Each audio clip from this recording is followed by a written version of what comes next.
जो लोग इस वीडियो को देखने के बाद सब्सक्राइब नहीं करते वो 3 दिन में गायब हो जाते हैं। हेलो दोस्तों, वेलकम टू हॉररलैंड। तो आज मैं आपके लिए जो मूवी लेकर आया हूँ वो एक रेप रिवेंज मूवी होने वाली है और ये एक रियल इंसिडेंट पर बेस्ड मूवी है। और मैं आपको ये गारंटी देता हूँ कि इस मूवी को देखने के बाद में आपको इंसानियत के ऊपर शर्म आने लग जाएगी। दोस्तों, इस मूवी के टोटल 4 पार्ट हैं, तो मैं बाकी मूवीज़ को भी एक्सप्लेन करूँगा, तो आप हमारे इस चैनल को सब्सक्राइब जरूर कर लेना। तो ऐसा क्या है मूवी में, आइए चलिए वीडियो में देखते हैं।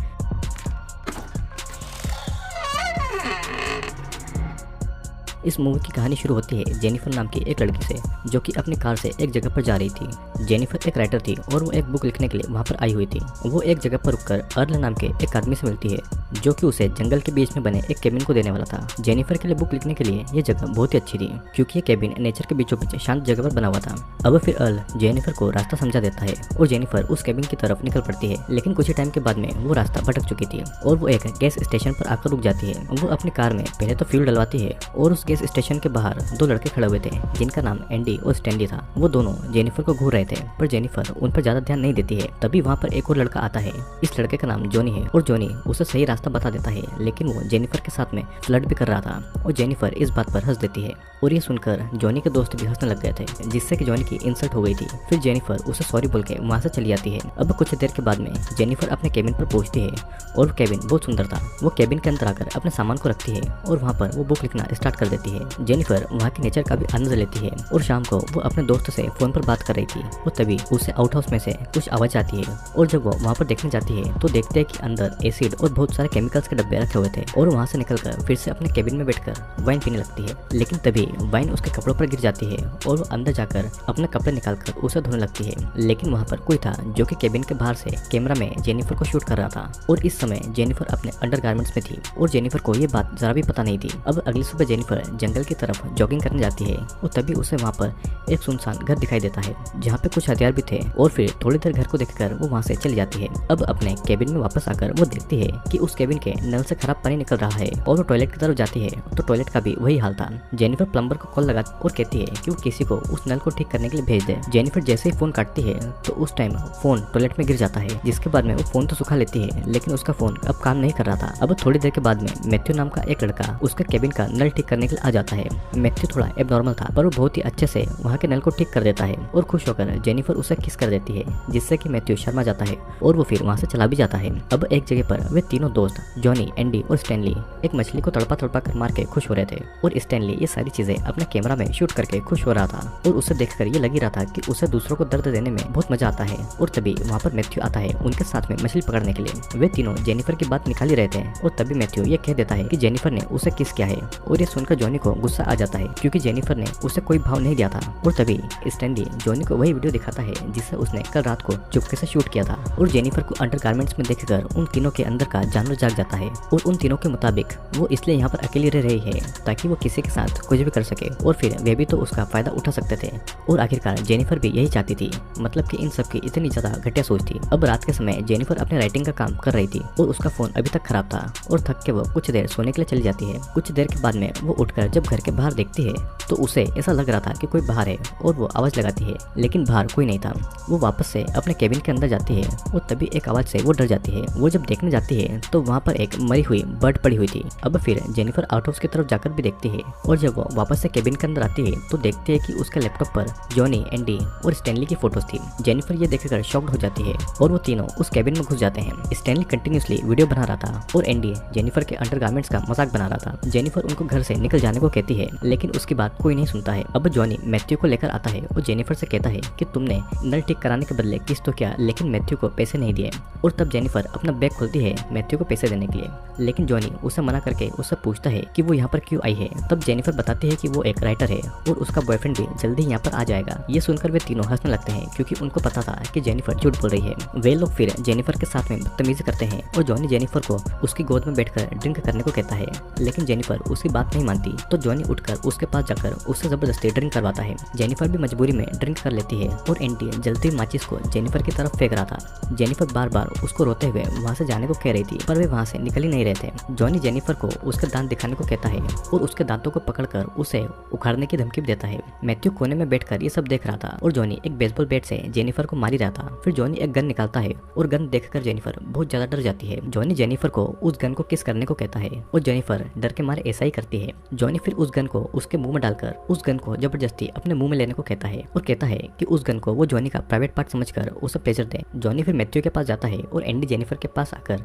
वाइन की बोतल जेनिफर के मुंह में घुसाकर उसे प्लेजर देने को कहता है और तभी जेनिफर उसी बोतल से एंडी के पैर में मारती है और उसके बाद में स्टैनली की आंख पर स्प्रे मार के वो वहां से भाग जाती है। जेनिफर जंगल के बीच में होती हुई नंगे पैर दौड़ लगा रही थी और अचानक उसे एक पुलिस वाला स्टार्क मिलता है और जेनिफर को केबिन देने वाला अर्ल मिलता है। जेनिफर स्टार्क को सब कुछ बताकर उससे मदद मांगती है और स्टार्क अर्ल को उसके काम से भेजकर जेनिफर को लेकर उसी केबिन में आता है। केबिन के अंदर घुसकर स्टार्क उन लड़कों को आवाज लगाता है पर वे लोग तब तक वहां से जा चुके थे। स्टार्क फिर घर के अंदर तलाशी लेने लगता है और धीरे धीरे स्टार्क जेनिफर को ही उल्टे सीधे सवाल कर रहा था कि उन लड़कों के साथ क्या तुम्हारा कोई रिलेशनशिप है और यहाँ पे वो कितने दिनों से है, वो यहाँ पर अकेली क्यों रही है और तुम्हारे पास इतने सारे सिगरेट क्यों पड़ी हुई है। लेकिन फिर भी जेनिफर अच्छे से सारा जवाब दे रही थी। फिर स्टार्क किसी को कॉल करता है और जेनिफर कह रही थी कि वो खुद विक्टिम है और उन लोगों ने वहाँ पे घुस के उसके साथ में सेक्सुअली असॉल्ट किया है। लेकिन स्टार्क ये कह रहा था कि तुमने सिगरेट पी है और ड्रिंक भी किया है और तुम यहाँ पर अकेली रह रही हो और तुमने नाइट ड्रेस भी पहनी है। दरअसल स्टार्क इनडायरेक्टली ये कह रहा था कि तुमने ही उन लोगों को सेड्यूस किया होगा और यहाँ तक कि वो जेनिफर की तलाशी लेने के बहाने उसे गलत तरीके से टच भी करता है। वो जेनिफर से पूछता है कि उन लड़कों ने उसके साथ में क्या किया है और तभी अचानक से वहाँ पर जॉनी, एंडी, स्टैनली और मैथ्यू आ गए थे। स्टार्क वैसे तो पुलिस वाला ही था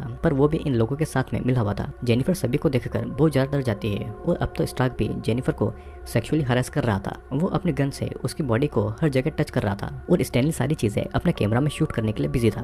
स्टार्क अब जेनिफर को टॉर्चर कर रहा था और जेनिफर गुस्से में उसे एक थप्पड़ मार देती है। स्टार्क भी गुस्से में आकर जेनिफर को थप्पड़ मारता है और वो सभी को उसका रेप करने के लिए कहता है। जॉनी मैथ्यू से जेनिफर का रेप करने को कहता है लेकिन मैथ्यू नहीं मानता तो जॉनी एक चाकू से जेनिफर की पैंट को काट कर निकाल देता है और वो उसे डांस करने को कहता है और मजबूरन जेनिफर भी डांस करती है। जॉनी, एंडी और स्टैनली जेनिफर की बॉडी को टच कर रहे थे और वो उसे मार भी रहे थे। मैथ्यू भी अपनी पैंट खुलकर उनको कहता है कि वो जेनिफर का रेप करने के लिए रेडी है और तब जेनिफर को घसीटकर मैथ्यू के सामने लाया जाता है। मैथ्यू वैसे तो एबनॉर्मल था पर वो जबरदस्ती जेनिफर को किस करता है और जेनिफर उसे थप्पड़ मार देती है। तब एंडी और स्टॉक जेनिफर को जमीन पर लेटाकर उसके अंडरगारमेंट्स खोल देते हैं और जेनिफर हिल न पाए इसके लिए उसे सब दूर से पकड़ लिया जाता है। मैथ्यू फिर आकर बेरहमी से उसका रेप करता है और जेनिफर चिल्ला रही थी लेकिन जेनिफर का दर्द और उसके आंसू वहाँ पर किसी को भी नहीं दिखाई देते हैं। अकेली लड़की को पाकर वे लोग उसे नोच रहे थे और उनके अंदर जरा भी शर्म नहीं थी और इसीलिए स्टैनली ये सब रेप वाला वीडियो बनाकर शूट कर रहा था जैसे कि ये सब बस एक फिल्म हो। और यहाँ तक कि स्टार्क बाकी सभी लोगों को उसका ब्रूटली रेप करने को भी कह रहा था और तभी स्टार्क के घर से फोन आता है तो वो स्टैनली को जेनिफर का मुंह बंद करने को कहता है।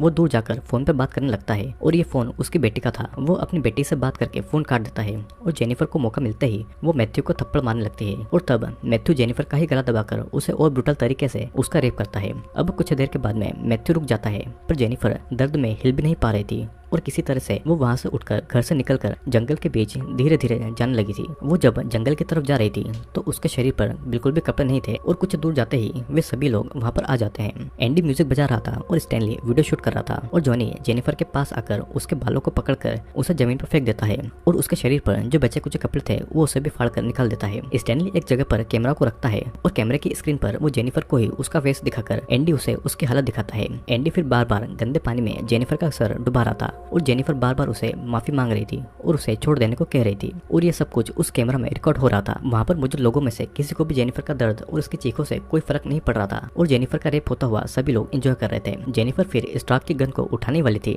लेकिन तभी जॉनी वहाँ पर आकर गन को दूर करके जेनिफर के हाथ पर अपना पैर रख देता है और एक के बाद एक सभी ने जेनिफर का बुरी तरह से रेप किया था और सभी उसकी हालत पर हंस रहे थे। जेनिफर की बॉडी पर हर जगह इंजरी हो गई थी और वो किसी तरह से खुद को संभालती है और उठती है। वो धीरे धीरे चलने की कोशिश करती है लेकिन उसका शरीर अभी भी कांप रहा था। वो पूरी बिना कपड़ों के थी और चलते चलते वो पास के एक ब्रिज की तरफ जाती है। वे सभी उसके पास में आ रहे थे और जेनिफर को मारने के लिए स्टार्क अपने गन को लोड करता है कि तभी जेनिफर पानी में कूदकर अपनी जान दे देती है। स्टार्क सभी को जेनिफर की बॉडी को पानी में ढूंढकर निकालने को कहता है और ये भी कहता है कि जेनिफर जिंदा नहीं बचनी चाहिए, नहीं तो वे सब मुसीबत में आ जाएंगे। एंडी स्टैनली पानी में जाकर बॉडी को ढूंढने लगते हैं, पर जेनिफर की बॉडी उन्हें कहीं नहीं मिलती है। स्टार्क सभी से कहता है कि जब तक जेनिफर की बॉडी नहीं मिले उन्हें पानी में ही ढूंढना होगा, और वो जेनिफर के केबिन में जाकर सारे सबूत मिटाने और जलाने को भी कहता है। स्टार्क फिर स्टैनली के कैमरा की एक कैसेट भी तोड़ देता है जिसमें जेनिफर की रेप का वीडियो था, और स्टार्क स्टैनली को बहुत गालियां देता है क्योंकि ये सब सबूत ही उनको फंसा सकते थे। जॉनी, एंडी और स्टैनली सारे सबूत जला देते हैं और जेनिफर के कपड़े भी जो कि उसने रेप वाले दिन पहने हुए थे। वहाँ पर जेनिफर की कार भी थी और वे उस कार को भी ठिकाने लगा देते हैं। अब मैथ्यू रेप के इस इंसिडेंट के बाद में उन सभी लोगों के साथ में नहीं रहता था और वो हर टाइम बस पानी की तरफ देखता ही रहता था। जॉनी, एंडी और स्टैनली को साथ में रहने को कहता है जब तक कि जेनिफर की डेथ बॉडी मिल नहीं जाए। अब रात के समय स्टार्क अपने घर पर आता है और स्टार्क की वाइफ प्रेग्नेंट थी और उसकी एक बेटी भी थी। स्टार्क अपनी फैमिली से बहुत प्यार करता था, पर यहाँ देखने वाली बात यह है कि वो खुद की बेटी होने के बाद भी वो दूसरी लड़कियों का रेप करता है। अब अगली सुबह स्टार्क अल से मिलता है और उसे उस केबिन की चाबी देकर कहता है कि जेनिफर कहीं पर भाग गई है और उसका घर सिगरेट और शराब से भरा पड़ा है और वो एक बहुत खराब लड़की थी, वो बस यहाँ पर लड़कों के साथ में मजे करने आई हुई थी। अब मैथ्यू हर टाइम बोट में बैठकर नदी की तरफ देखता है और जेनिफर के साथ हुई सारी घटना उसको याद आ रही थी और जो कुछ भी जेनिफर के साथ में हुआ वो उसके लिए गिल्टी भी था। सभी जेनिफर को नदी और जंगल में ढूंढ रहे थे और इन तीनों ने जेनिफर की कार को भी डिस्ट्रॉय कर दिया था। मैथ्यू को हर टाइम जेनिफर की याद आ रही थी और उसे वो सब कुछ याद आ रहा था जो कुछ दरिंदगी उन लोगों ने जेनिफर के साथ में की थी। मैथ्यू बहुत डर चुका था और एक दिन मैथ्यू जंगल में बैठा हुआ था और तब वो जेनिफर को हेलुसिनेट करके डर जाता है। अब रात को जब स्टार्क अपनी वाइफ के साथ टीवी देख रहा था तो अर्ल उसे कॉल करके बताता है कि एक लड़का जेनिफर को ढूंढता हुआ आया है और जेनिफर का फोन भी नहीं लग रहा था और वो किसी को भी नहीं मिली थी। स्टार्क के वहाँ पर ऐसा आदमी था जिसने आखिरी बार जेनिफर को देखा था और स्टार्क अर्ल को सुबह मिलने के लिए बुलाता है ताकि वो जेनिफर को ढूंढ पाए। अब एक दिन जॉनी और एंडी के पास स्टैनली भागता हुआ आता है। वो बहुत ज्यादा डरा हुआ था क्योंकि जेनिफर की रेप की वीडियो की जो कैसेट थी वो उसे मिल नहीं रही थी। उसने उस दिन वो सबूत डिस्ट्रॉय नहीं किए थे और अपने पास ही रख लिए थे। जॉनी फिर स्टैनली को मारने लगता है क्योंकि उस टेप में उस रेप के सारे सबूत थे और अगर वो किसी को मिल गई तो वे सब बुरी तरीके से फंस जाएंगे। अब रात को जॉनी टीवी देख रहा था और तभी उसे घर के बाहर कोई आवाज आती है। वो देखने के लिए जाता है तो वहाँ पर एक मरी हुई बर्ड पड़ी हुई थी जैसा कि जेनिफर के डोर पर थी और वो लात मारकर उस बर्ड को दूर फेंक देता है। वो घर के अंदर आता है और तभी फिर से कोई उसे आवाज लगाता है तो वहाँ पर एक और बर्ड पड़ी हुई थी। वो अपनी गन निकालकर बाहर निकलता है तो वहाँ पर कोई नहीं था और फिर वो घर के अंदर आ जाता है। फिर से कोई उसके डोर पर कुछ मारता है। वो घर के बाहर आकर गोलियां चलाता ही है कि तभी वो देखता है कि जेनिफर की चप्पल वहाँ पर पड़ी हुई है और ये देखकर वो बहुत डर गया था। उसे कुछ आवाजें भी आ रही थी तो घर से दूर वो गन लेकर देखने के लिए जाता है तो वहाँ पर मैथ्यू का हैंडबैंड पड़ा हुआ था और जॉनी को लगता है कि ये सारी चीजें मैथ्यू ही कर रहा है। स्टार्क अगले दिन अपनी वाइफ के लिए फूल लेकर घर पर आता है तब उसकी वाइफ उसे बताती है कि कोई एक टेप देकर उसे गया है लेकिन वो टेप हमारे प्लेयर में फिट नहीं हो रही थी। स्टार्क जब उस टेप को देखता है तो उसे समझ आ गया था कि ये जेनिफर की रेप की वीडियो का ही टेप है और बहुत टेंशन में आ गया था। वो जल्दी ही अपनी वाइफ को बाय बोलकर वहाँ से चला जाता है और स्टार्क के इस बिहेवियर से उसकी वाइफ को थोड़ा अजीब भी लगता है। अब उसी दिन जॉनी, एंडी और स्टैनली को बताता है कि मैथ्यू ही है जो कि उन सभी को डरा रहा है और उन्हें परेशान कर रहा है और इसीलिए मैथ्यू किसी को दिख भी नहीं रहा था कि वो कहाँ पर गया है। और तभी वहाँ पे स्टार्क आकर स्टैनली के मुंह पर वो टेप घुसाकर उसे डांटने लगता है। वो उसे गालियां भी देता है। तब जॉनी बोलता है कि ये सारी चीजें मैथ्यू कर रहा है और उसी ने उसके घर पर जेनिफर की चप्पल भी फेंक दी थी। मैथ्यू शायद से गिल्टी होगा और इसीलिए वो ये सारी चीजें कर रहा है। अब स्टार्क मैथ्यू का ढूंढने का बोलकर टेप जलाकर वहाँ से चला जाता है और जंगल में अर्ल और स्टार्क एक साथ थे। अर्ल थोड़ी देर रेस्ट करने के लिए बैठ जाता है और तब स्टार्क अपनी गन से गोली चलाकर अर्ल को मार देता है क्योंकि सिर्फ अर्ल को ही पता था कि जेनिफर आखिरी बार स्टार्क से मिली थी और इसीलिए उसने अर्ल को मार दिया था। मैथ्यू जेनिफर के घर के सामने की नदी की तरफ देख रहा था और तभी उसे कुछ आवाज आती है तो देखने के लिए केबिन के अंदर चला जाता है लेकिन केबिन के अंदर उसे कोई नहीं दिखता और तभी अचानक से वो सीढ़ियों से गिर जाता है और बेहोश हो जाता है। जब वो होश में आता है तो वो अपने सपने में जेनिफर को बैठा हुआ देखता है और जेनिफर उसे अपने पास में बुलाती है। मैथ्यू जेनिफर से माफी मांगने लगता है और जेनिफर उसे अपने गोद में सुला लेती है।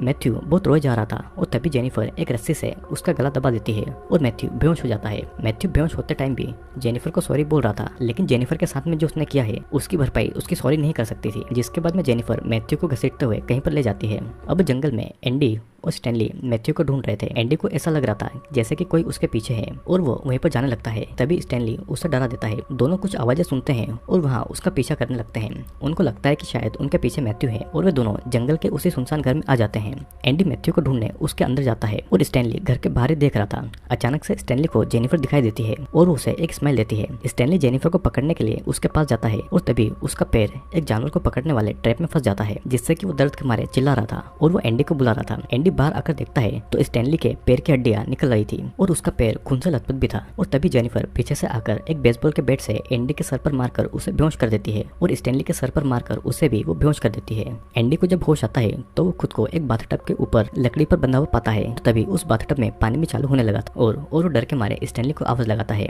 इधर जेनिफर ने स्टैनली को एक पेड़ से बांध कर रखा हुआ था और अब स्टैनली की हालत वो कैमरा में रिकॉर्ड कर रही थी।